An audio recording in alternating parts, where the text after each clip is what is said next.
Vanachari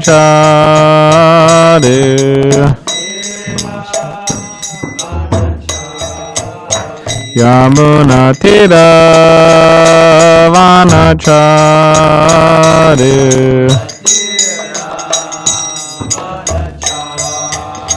Yamuna Tira Vanachari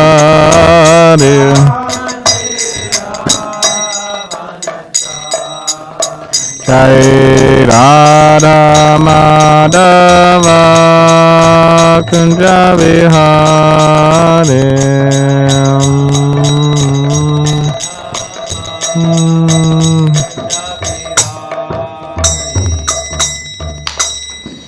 Jai Vishnupad Paramahamsa Parivajikacharya Shota Shota Shri Srimad His Divine Grace A.C. Bhaktivedanta Swami Prabhupada Ki Jai Grantaraj Srimad Bhagavatam Ki Jai. All glories to the assembled devotees. All glories to the assembled devotees. All glories to the assembled devotees. All glories to Sri Guru and Sri Gauranga.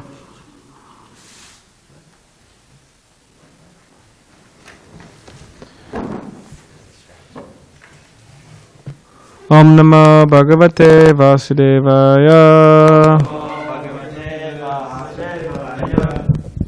Om Namo Bhagavate Vasudevaya.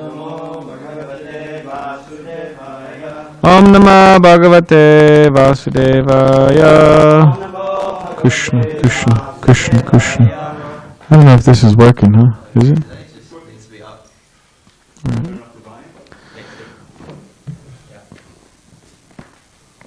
So this morning we're reading from Canto, Srimad Bhagavatam, Canto 3, titled Status Quo, Chapter 28, Kapila's Instructions on Devotional Service, on Text 10.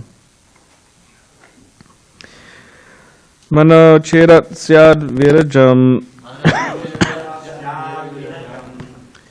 Chitta shvasasya yoginaha Vayavyagnibhyam yataloyam Oham. How does that next word go? Dima. Yeah. Yes, Matmam tajati vaimalam. By the way, the Syan is a long A in Syan. Syan? The second L is Syan here. Oh. Oh, he didn't write the long Manochirat syad virajam Chitta shvasasya yoginaha Vaivagnibyam yataloham Matam tajati vaimalam Manochirat syad virajam Chitta shvasasya yoginaha Vaivagnibyam yataloham Natam tajati vaimalam. Please chant. Manochirat virajam Jita svasasya yoginaha Vaivagnibyam yataloham Matam tajati vaimalam.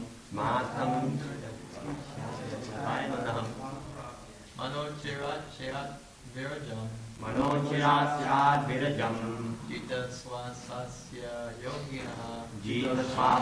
yoginaha Vaivagnibyam yataloham Dhyamatam Vajita vaimalam Matam tajati vaimalam.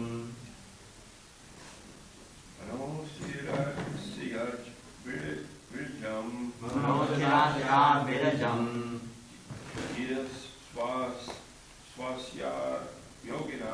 Jita swasasya yoginaha Vyagnibyam yataloham Matam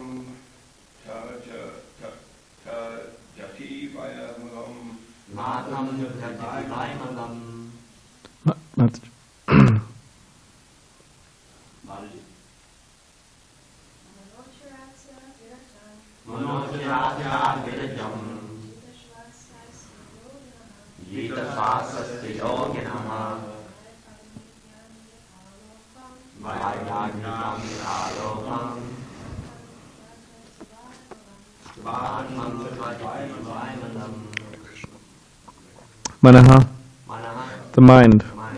Chirat, soon. Syat, can be. Vidajam, free from disturbances. Chitta Shasasya, whose breathing is controlled. Yoginaha, of the yogi. Vayu Agnibhyam, by air and fire. Yata, just as. Loham, gold. Matam, fanned. Tejati, becomes freed from. Vai, certainly. Malam, impurity. Translation.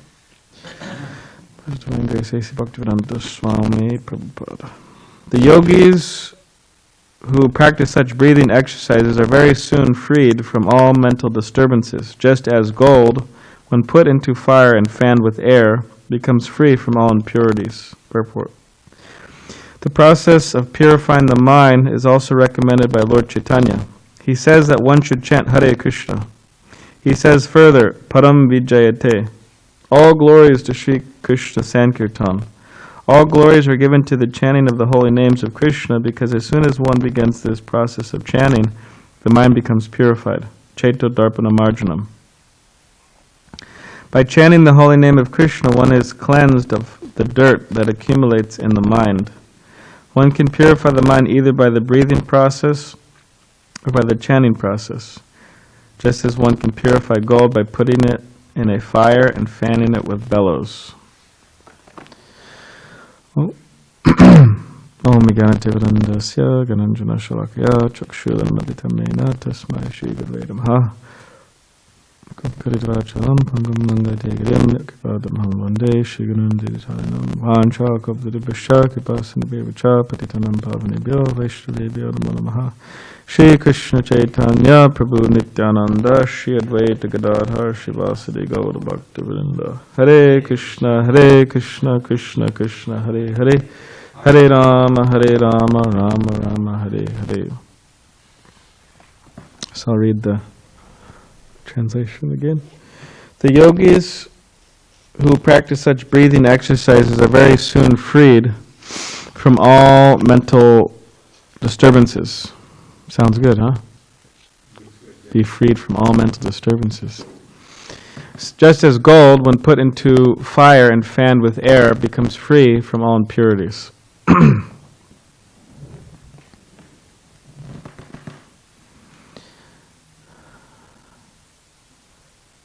So,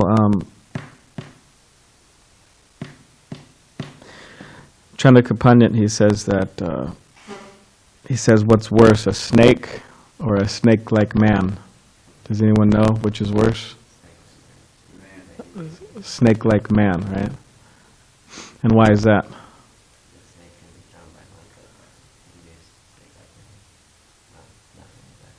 So Zach said that a snake can be charmed by mantras, right? Whatever, you see those, in the movies or whatever, or maybe you saw in real life, but, the guy's playing the flute or something, and then he's charmed, the cobras or whatever, is charmed and pacified. Whereas a snake-like man, or woman, there's also snake-like women, they can't be pacified. They can't be pacified, so their association is very dangerous. So, and there are many people like that in the world, materialistic people. So when we're in Vrindavan, this topic came up in a class one devotee was giving, and his example he gave was Mr. Nara in Bombay. And this personality, who was very, you could say, very snake-like, giving the devotees so many problems, harassing the devotees in so many different ways. And Prabhupada wasn't very happy with this because he was like seriously harassing. Like, there's so many things that happened in that whole episode. Like, for example, they were trying to get the temple started, and this Mr. Nair, he would arrange that, what do they call those? The gundas. He arranged this like a gangster, Indian, gangster. So he would arrange that one would stand outside the front gate of the makeshift temple. And when the guests would be coming, or when they'd be trying to come, this guy would be out there brandishing a machete, big knife, machete in a very unpleasant way. So you can imagine if someone was standing out here in front of our temple, brandishing a machete. I don't think, it would kind of scare the guests away, right? Especially the new guest. And he arranged that the temple, makeshift temple, become demolished, and they tried to, they threw the devotees in jail, and so many different things that he was doing. So at one point, this person, Mr. Nair, he was in good health, and he actually had a heart attack. He died. And then Prabhupada got news that he died. And when Srila Prabhupada heard that he died, of course this is, we don't really say this so much to new people, this and that, but devotees have been around for a while, so. And it makes sense philosophically, if it's understood properly. But when Prabhupada got news, he actually folded his palms, and he said to Krishna, and he said, I was praying to Krishna that, Krishna would take care of this person. He's very happy. And why is that? Because he was giving problems to the devotees. He was harassing the devotees. And of course, the soul's eternal, this and that, and it's not like Prabhupada's. Anyways, Prabhupada wasn't happy that he was giving the devotees so much trouble. So the topic came up, because snake-like, But then at the end of the class, one devotee asked a question. One brahmachari there in Vrindavan asked a question. And the question was that, okay, I understand your point that, because it says in Shastra, right? It says in Scripture, that that it says that a saintly person is happy even when a snake is killed. Why? Because snakes are envious by nature, they'll just bite you for no reason. So it's said like that in Scripture. When Prabhupada also, he saw Bhaktisiddhanta Saraswati Thakur, his own guru, ordered devotees to kill the snake. And Prabhupada later saw that verse in the Scripture. So anyways, this devotee, this brahmachari, is asking the question. He said, okay, I understand what you're saying, that saintly persons, they're happy when, you could say, evil elements are removed from the planet. But what about the case when in Bhaktisiddhanta Saraswati Thakur's life, and those of you who have studied his life will know about this. In that case is that there was a man that would always criticize Bhaktisiddhanta Saraswati Thakur. I don't exactly know in what fashion, whether it was face to face or behind his back, but Bhaktisiddhanta Saraswati Thakur knew about it. And when this particular criticizer left his body and he passed away, Bhaktisiddhanta Saraswati Thakur was very upset. And he was very, you could say, depressed about it, sad about it. And then devotee said, Maharaj, this person, he would criticize you all the time. He would always talk ill about you, he'd always talk bad about you. And then Bhaktisiddhanta Saraswati Thakur said, yes, I know. He was my friend. He was my friend because he was criticizing me. And that's how Bhaktisiddhanta Saraswati Thakur was seeing it. And then the devotee who was giving the class, he responded with the answer. And the answer was that So this brahmachari is asking, how do we see how do we connect these 2 points? That Bhaktisiddhanta Saraswati Thakur was sad when this criticizer passed away, but then Prabhupada was happy, about Mr. Nair. And the devotee was given the class, he said, well, devotees, they're hard as a thunderbolt and soft as a rose. And of course it's hard to understand the mind of a devotee, right? It's hard to understand how they act and what they do. And then I was thinking of course, it was in Vrindavan, so I didn't want to, raise my hand and give a comment, and I was shy to do all that. But later on, I was thinking about it, and I was thinking that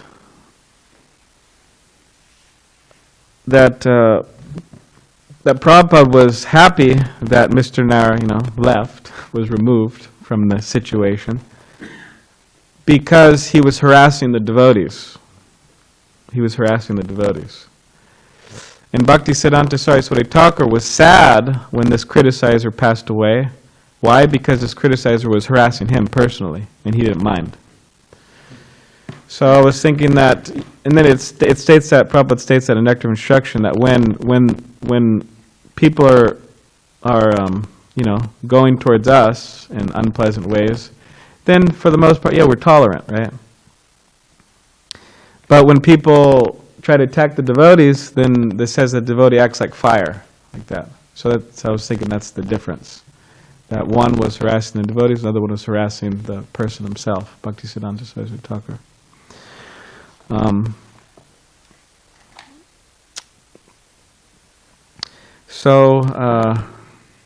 Anyways, I was just thinking about all that. Sorry, because of the snakes on the backdrop. There's Garuda and the snake. Like that. But if we associate with snake-like people, then there's the advancement in Krishna consciousness is very hard to make. We can't make it, actually. So therefore it's saying, right, the Lord Chaitanya Mahaprabhu is saying, what is the definition of a Vaishnava? Of course there's many definitions, but one of the definitions he gives is a sat sangha tyag e Vaishnavachar. You give up the association of non-devotees. That's one of the definitions.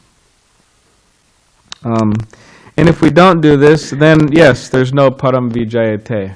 There's no victorious. There's the holy name, within our life, our chant will not be victorious.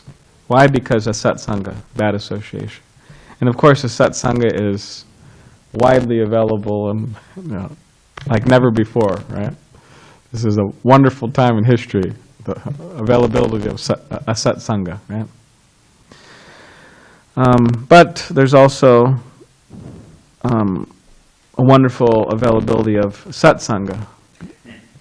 Therefore, it's a great time, right, in the world, right? Krishna consciousness spreading all over the world, village to village, town to town. So when I was thinking of this purport, and I was thinking of this idea of Param Vijayate, all glories to Sri Krishna Sankirtan. So it's saying that we'll become victorious, like chanting the holy name is victorious, right? And it will purify the mind. So I was thinking that really the soul has to come, or the aspiring devotee, or the soul, or someone trying to go back to Godhead. Anyone really, they have to come to the point that they become sick. Now, of course, there's different definitions of sick. You got in this world, right? You have the mentally sick, right? You have those who have the diseases, the sickness of the body, right? And you have people who are sick of working, right? A job. Like I was talking to a group of people at the lounge, and I was surprised because in that group, there was a group of like 4, and 2 of them told me, they said, "Oh yeah, I quit my job recently because I was sick of working." They didn't like their job. So yeah, sick of working or sick of going to school. And that's, anyways, in some ways that could be understandable. But like when we're in Calcutta, we're talking to these 2 Indian, guys who are coming to Krishna consciousness, and one of the guys was saying that he's trying to get into school so he could be a doctor. And he said, first of all, there's 1 million people trying to get into that school. That's the first point. And then the second point is they only accept, how much? 5,000. They only accept 5,000 students out of 1 million. And the third point of that is that 2,500 students are already, it's already reserved for those who are coming from, not low income, but Shudra background. You know, because in India, the whole system, your last name indicates what Varna you're from, right? Like the Singh, you know, you're from the Kshatriyas, or the Brahmins are from the Chakravarti or whatever, and the Shudras are from, you know, different. So the Shudras, because when he told me 2,500 are already saved, I was thinking, oh, is that for like the Brahmins? That was my first thought. Is that for like the, you know, intellectuals or something? He said, no, it's for the Shudras, you know, because it got flipped around. This idea of, you know, they want to give them an equal chance, right? Interesting. Huh? They call it affirmative action in the United States. Oh, okay, affirmative action.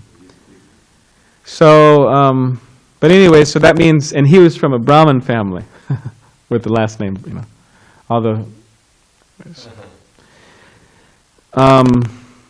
doesn't mean necessarily, you know, that they're acting according to Brahminical principles, but he's from that background. So 2,500 spots are available.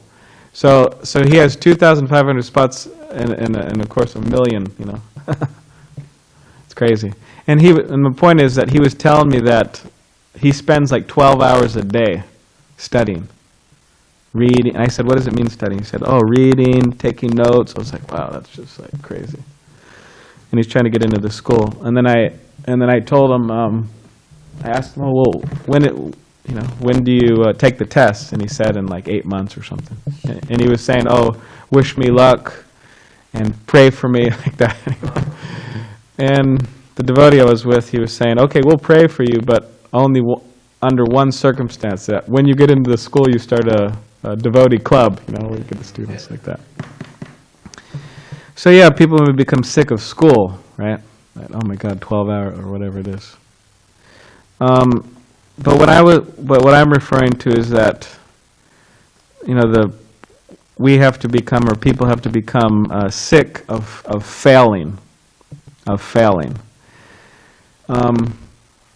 and there's a lot of people in the world who don't like to fail, right? They don't like to fail in their mission, right? If they're trying to do this or trying to do that, trying to get into a school, right? It's a bad feeling when you fail. Like I talked to one guy in Vrindavan, Indian fellow from Mathura, and we were sitting taking prasadam together, and he asked me the question, oh, you're from U.S., oh, okay. And he said, and he was obviously loving Western values, and he was saying, oh, it'd be better if they gave us spoons, huh? You know, because they don't give you spoons in the prasadam hall. And I was saying, well, you know, it's nice with your hand, you know. And anyways, he was talking about America and pretty much glorifying Western culture and like that. And then he said that he tried to get into school in America and he failed. And you could tell he was, you know, there was some underlying frustration there, right? There's some underlying frustration. And I felt bad for him because, you know, it's unfortunate because it's like he doesn't even have an opportunity to, you know, come and, you know, engage in school or whatever and then fail in it. But he just he's like observing from a distance, you know. He's not even getting close, you know, to his goal, right? So I felt bad for him. And the reason I felt bad for him is because, you know, he's suffering due to material desires. You know, just like burning there in Mathura, you know. Unfortunate. So, anyways, Hare Krishna. Hopefully. But yeah, so failing, so failing in school, failing in work, failing in relationships, you know, people become sick of that, you know. So I was thinking that we have to become sick of failing in Krishna consciousness, and we have to become sick of failing the whole mission of human life over and over and over again. And what's the proof? At least speaking for myself, the proof is I'm still here in this material world. I'm not with Krishna in the spiritual world. That's the proof, at least for me. So we have to become sick of failing. And then once we develop that, you could say, sickness of failing, then, we'll develop more determination. Okay, I have to finish it up. I have to finish it up. This life. Finish it up. And that's what human form is all about, right? Like that verse in the 5th canto, famous verse from Lord Rishabhadev. No, the other one. That's also, that's failure about failure. Yes, Padava, yeah. Nayam deho deha bhajam niloke kashtan kam. It says the whole point is tapo divyam, to engage in divine austerity. Why? So we could purify our consciousness. Or else we're just, like I was talking with a devotee earlier, and he was saying that when he was a kid, he used to watch wrestling. I was talking to one of the brahmachari, one of the temple devotees earlier. I don't want to, But he would say when he was a kid, he used to watch wrestling. In wrestling, whether it's fake or not, what they do is they like these metal chairs here. They get the metal chairs, and they hit people with it, right? And the person falls down. But this devotee was saying that in this particular case, the guy was so proud that he got a chair and he started hitting himself with it, showing that he was very powerful, And then he said that when he finished hitting himself in the head, he said that he just fell down on the ground. Wrestling, So he wasn't successful in showing his, prowess, right? So I was thinking that, people say, oh, God's dead, there's no God. I don't need the help of God. And to be more, you could say in practical terms, aspiring to, I don't need any guidance from anyone. I don't need any association. I don't need any instruction from, more experienced people. I could figure it out, And I was thinking that this is just like this guy, with the chair, just hitting himself over the head, Oh, I don't need any guidance. Bam, Doesn't make any sense. And then they just fall on the ground, fall on their face. And then the devotees help them up. Hey, you right, buddy? But if we engage in it, if we engage in Krishna, in the chanting of the holy names, then we will be successful. We will be victorious. And sometimes devotees say, oh, well, I don't know if my mind's becoming purified or not. I can't feel it or whatever. And there's no problem with the process, but there may be a problem with the application of the process. Like people say, oh, I don't know if this pot's becoming clean in the kitchen. It's like, okay, well, what are you using? Oh, well, I'm using cold water, and I'm using no soap, and I'm using a washcloth, to scrub the burfi pan off. Like, how effective is that? You use cold water, you don't use any soap, and you use a washcloth, to scrub the burfi pot. You're going to be there. We'll be there for a while, right? It doesn't work so well. So similarly, it's like the chanting. How attentive we are, how focused we are, how concentrated we are, how sincere we are, what we did yesterday, what we did the previous night, how we're dealing with devotees, how we're dealing with on and on and on like that. It affects how effective the cleaning process takes place, right? So that's an important thing to remember. And unfortunately, sometimes, due to that and due to many other things, people become discouraged and they just give it up altogether, Like I was thinking about some of my old brahmachari friends, like, I remember we're walking around Govardhan Hill together, the beautiful Govardhan Hill and, nice Shilas and, people doing parikrama and, cow, and, nature and everything. It's a nice place, beautiful. And I'm walking around with this brahmachari very enthusiastically, and he's chanting about the 6 Goswamis, right? Sankhya, how they're bowing down, and how they're chanting so many rounds and all these types of things. And yeah, just you fast forward a few years later, and due to whatever it is, due to so many different factors, you know, the person's was trying to become a Goswami, but now he's, you know, opposite, just serving the senses, and not at all seeing the importance of Krishna consciousness, practically speaking. It was really unfortunate when those things happen.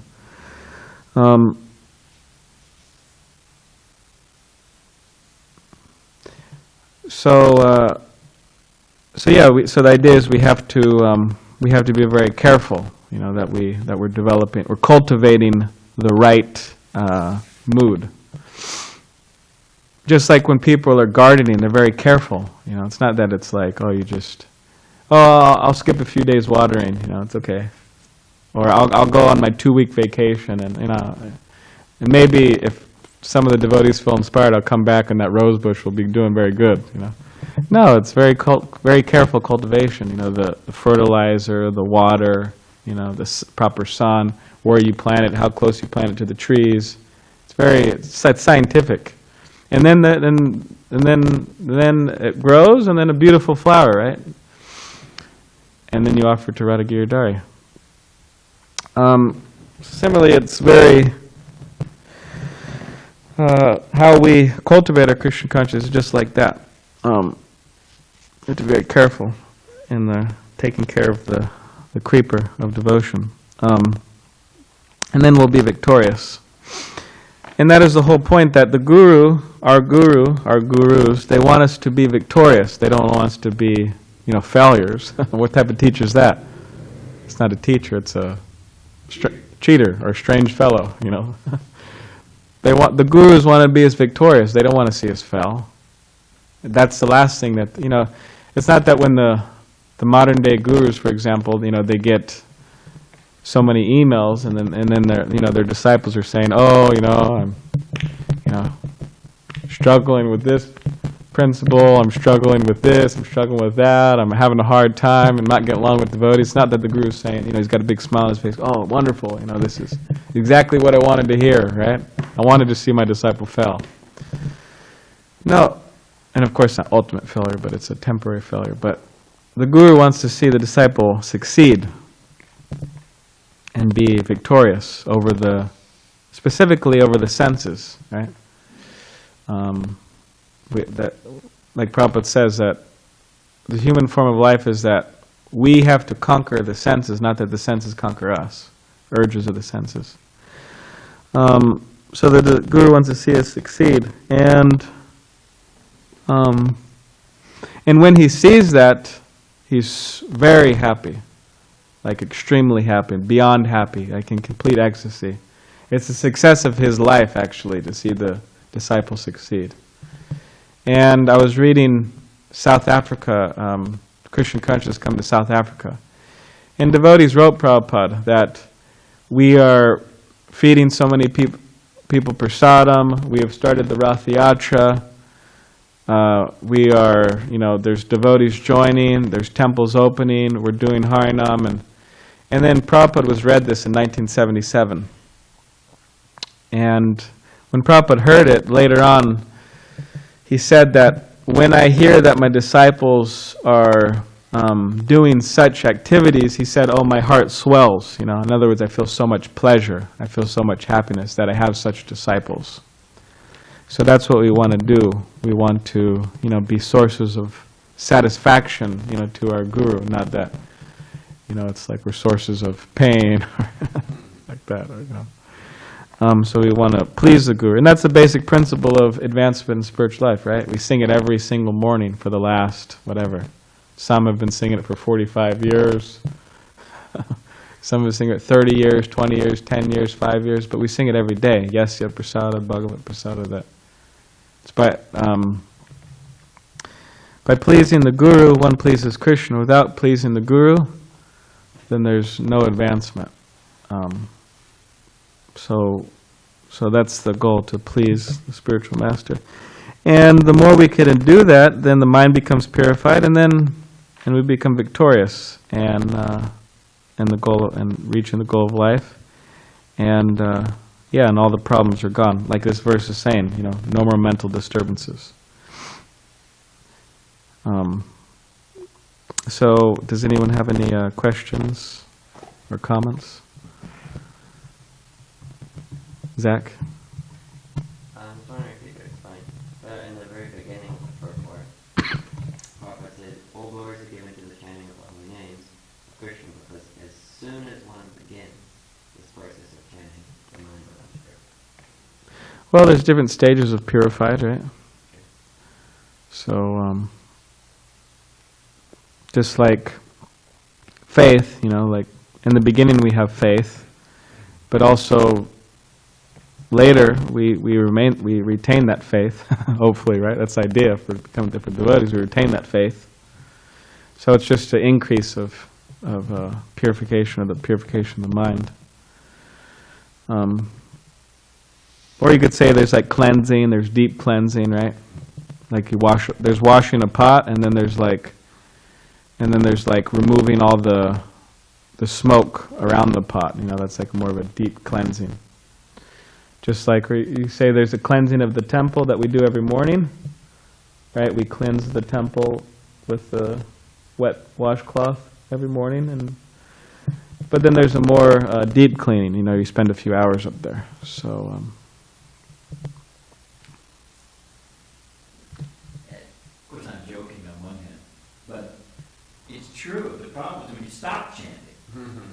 As long as you're chanting, you're okay.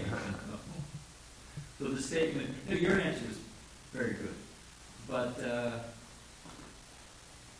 just like Prabhupada says, devotees are liberated. Actually, as long as we're engaged in devotional service, the problem is when we stop. Sit down, start thinking about this and that, or you know, whatever it may be. I said the devotee who's chanting very blissfully, young devotee, chanting very blissfully in Harinam, walking along with the devotees in Harinam. And then he saw some girl across the street. So, you know, he's a young man, so he looked this, and it was just like a cartoon movie. He was looking this way, walking, bam, right into a pole. So the problem is when you stop, you know, other than that, you're okay. Just thought I'd throw that on top. Yeah, it's nice. Yes. So you were saying that we need to be, become, wasn't disgusted, Sick. Sick of failure, sick of those things. So that, what you were saying, similar thing in Vrindavan, that we have to become disgusted with failure and disgusted with like material world, enjoying the material world. So how do you convince someone that's not a devotee that About that point? yeah, about the material world, you know, sense gratification is terrible, and the material world is Well, one thing is first we have to become convinced fully, and therefore it's easier. It'll be easier to convince others, because if we're convinced, then we could convince others. But if we're not convinced, just like a good salesman, right? If they're convinced of the product, then they're good. You know, they have it, for the most part, they have an easy time. But if they're not convinced, they're kind of like, yeah, you know, it's a good heating system. You know, or maybe they may not do that externally, but in their mind they think, yeah, it's a good heating system, but the people could sense that. Oh, this guy, you know, is he sure about this product? So we have to become convinced about what we're talking about, and then we have an easier time convincing others. And aside from that,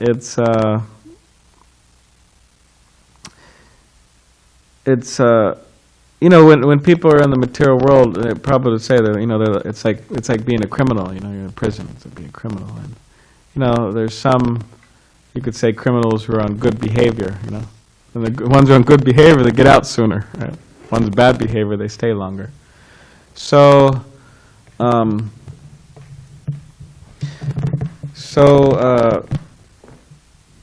yeah. But one thing about, you know, criminals and being punished and everything like that is that a person who has a conscience, you know, they understand, okay, I did a crime, and then they feel bad about it, you know.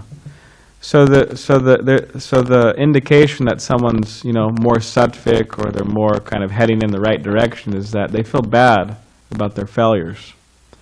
So if you're talking with someone and they don't feel bad about their situation, then, you know, in a lot of cases, you actually can't help the person. It's like you're talking to a person who needs no help. You can't help them because they don't understand that. They don't feel bad about their life. So what can you do, really, in many cases? Like I was talking to this person at the lounge, and she was saying, I was actually really shocked that she said this, because a lot of people don't say these types of things publicly and, you know, to other people and stuff. She said, but, I just feel like I'm searching for it. And she said it very seriously, you know, she wasn't joking. She said, I feel lost, you know, I feel lost. And I talk with a lot of people, and a lot of people don't tell me, I feel lost, you know, because it's kind of embarrassing, you know, thing to say, I feel lost. You know, it's like, most people want to feel, hey.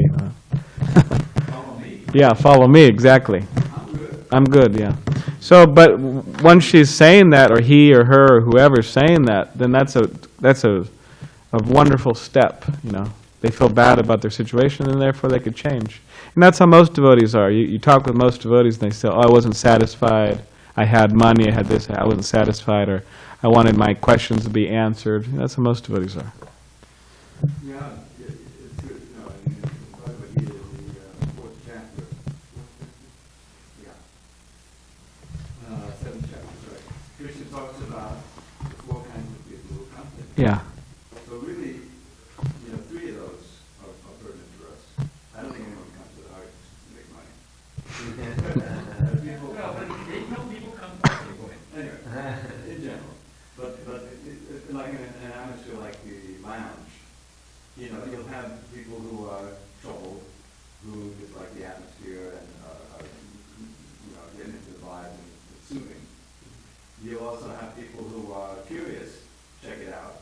And then you'll have people who have already read some of the literature, coming back, they're interested, they're actually looking for knowledge.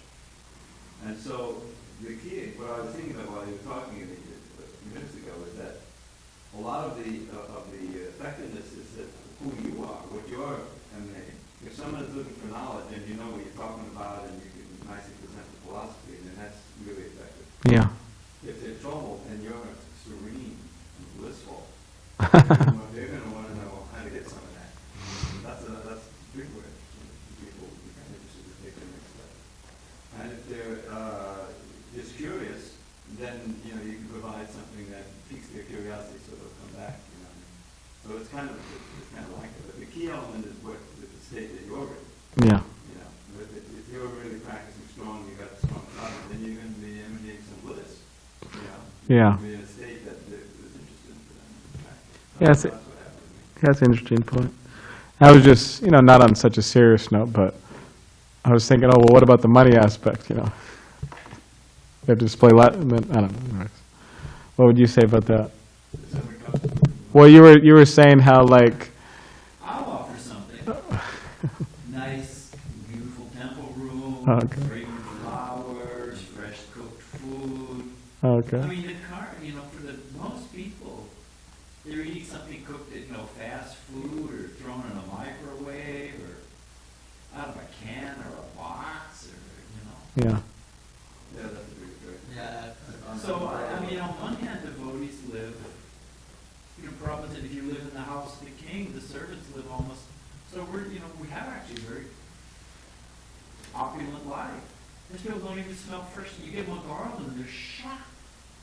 You go to Hawaii, you work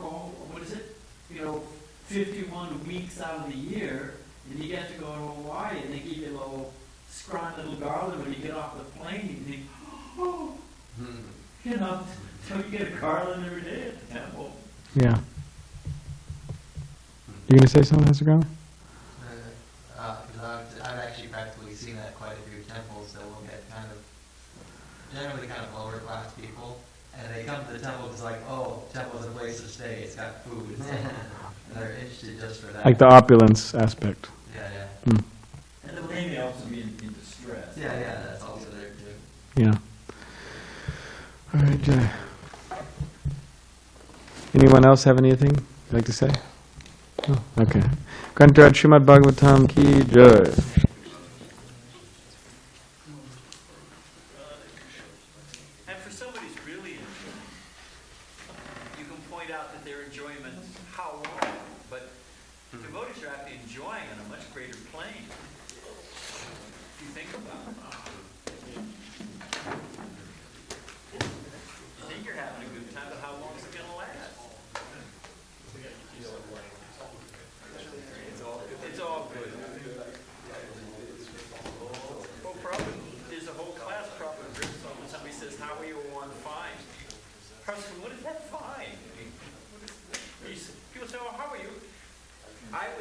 Trader Joe's yesterday. And you know, they're trained to say, oh, how are you, the cashiers, because your name comes up when you still drinking. And so somebody's, you know, the cashier said, whoa, how are you, how's your day going? And it was a lady, and she started to say, she actually, she said, oh man, this went wrong, and that went wrong, and I'm thinking about this. I never thinking, hey, wrap it up, honey. You know, they don't really want to hear this little, they're close to home. They're trained to ask you how you're doing. They're not trained to. They don't want to really know. They don't really want to know. People don't really, and you're not supposed to say it. You don't say, actually, I'm miserable. How about you? I'll tell people, do you really want to know how I'm doing? You know, you gotta be a couple hours here. But yeah, it's funny.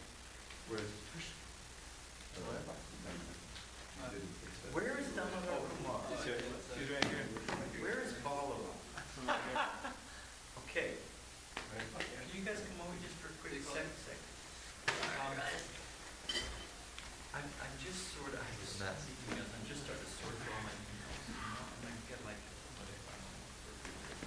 but, so, Damodar Kumar sent me a little outline of their goal is, their plan for the Christmas fair. We're going to try to. You don't have a help? I will. Check it out. Not today, obviously. Going to the park. But maybe on Sunday, maybe Sunday, you're also on the work. Maybe on Monday, but you guys should sit down together because you know what the boys are doing. It's okay. And we should figure out like how much.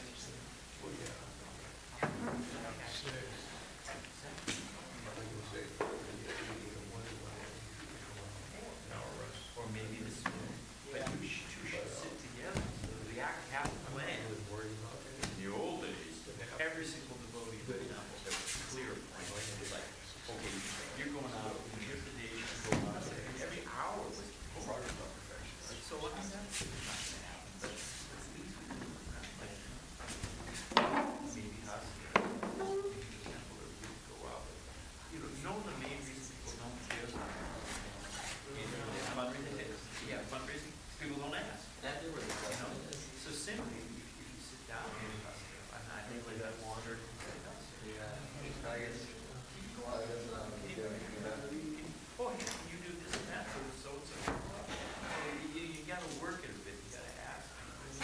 So, and I'm doing that same thing, so I'm asking you guys, spend some time together Monday, Tuesday, and get back with me.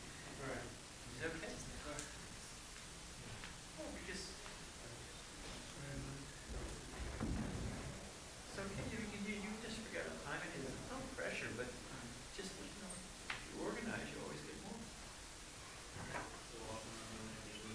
What is it, oh, Ian Incredible. Was he acting helping? Was he actually distributing? Oh, geez.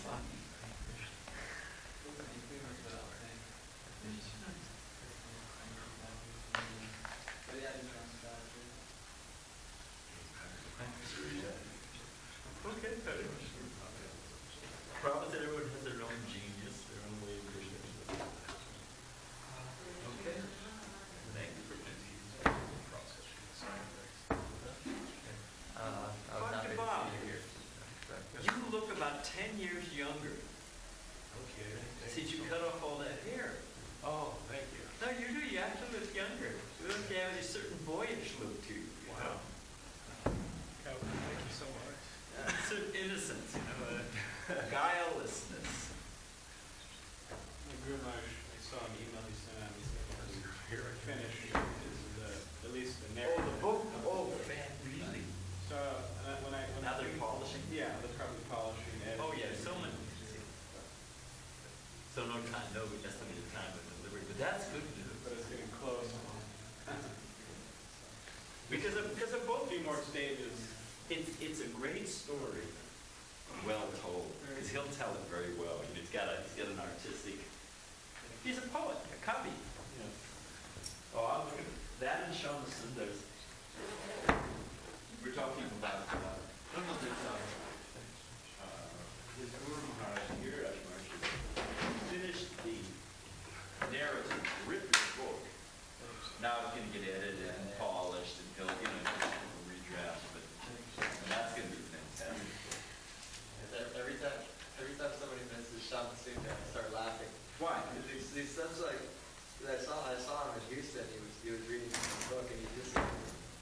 so excited at some point. Oh, Ashram Sundar, Yeah, it's just fun, you know. I'm more fun What's watching up with him his than back, listening to bro? what he said. No, because he's reliving those days with Prabhu. Prabhu was very fond of him.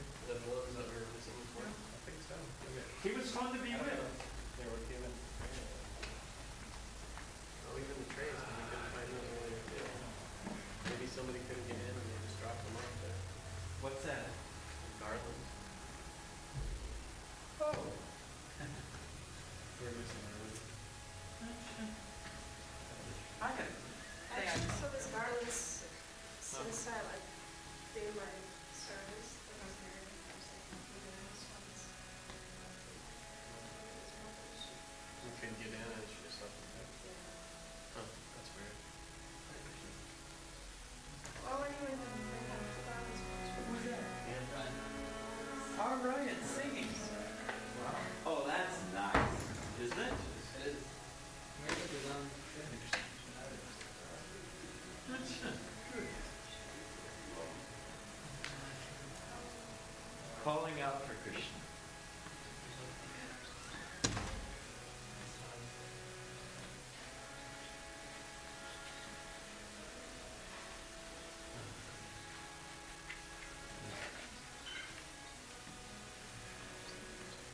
Okay, that was it.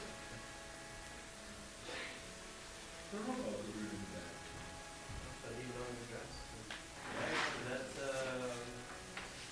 here's how you see it. Garuda is usually posed on one knee. He's ready to go. He's ready to take off at a moment's, on the Lord's immediate knee, he's ready to go. There's a temple in South India, it's Padmanabha Swami temple. It's one of the largest temples in the world. All carved, thousands and thousands of years old. So there, because it's South Indian, they're all in reverence, and they've got Lord Vishnu lying down. And it's the only place you'll find Garuda sitting. Really? Yeah, because the Lord told him, I'm lying down, I'm resting, I'll be here for a while. You can sit. So he's actually sitting, Yeah, he's kind of a moment of repose. But probably like this contrast. Sari was telling me that when there's, like there's a darker background and light, Yeah. or if it's, or vice versa, light with the dark, but it pops out of it, they probably like the contrast. Yeah, it's really starting. Yeah. Of course, it's also that, when they unbox the outfits, when the outfit will come from your house, but as soon as it goes on Krishna, it works. it becomes, the outfit becomes beautified by being on Krishna, something, We were actually talking about that the other day, and she said, do you like purple? I'm like, to wear? She's like, yeah. And I said, no. And she's Never. like, and then she pointed at Krishna. I'm like, he can do anything. He makes anything look good. It's like Elvis. Elvis can wear gold, but I'm not. Yeah. Yeah, but you put it on your attire and it looks done with devotion. Yeah. Yeah, suppose I showed up dressed like he's finally low, he's finally gone over. We gotta take him out to the field. That's it, send him out to the farm. Yeah, I ready.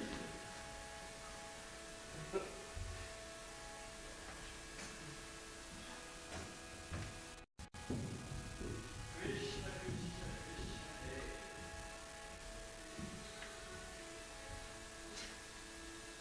Krishna. So how was the email